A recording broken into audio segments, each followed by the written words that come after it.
Diarrhoea బారిన పడిన పలు కుటుంబాలను వాళ్ళ ఇంటి వద్దకే వెళ్లి పరామర్శించిన ఆముదలవలస గౌరవ శాసనసభ్యులు కూన రవికుమార్. ఆముదలవలస నియోజకవర్గం శ్రీకాకుళం జిల్లా, ఆంధ్రప్రదేశ్ రాష్ట్ర నియోజకవర్గంలో పొందూరు పట్టణంలో డయేరియా బారిన పడిన పలు కుటుంబాలను వాళ్ళ ఇంటి వద్దకే వెళ్లి పరామర్శించి వైద్య శాఖ అధికారులకి మరియు డాక్టర్ల బృందానికి పలు సూచనలు చేసిన ఆముదలవలస గౌరవ శాసనసభ్యులు కూన రవికుమార్.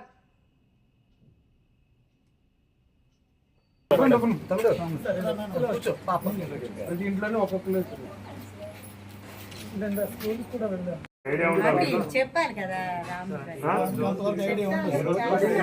సిఎస్సీలోనే ఇచ్చి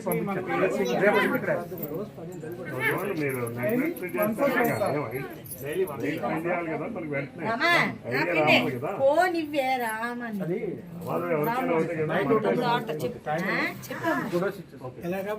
పంపించారు.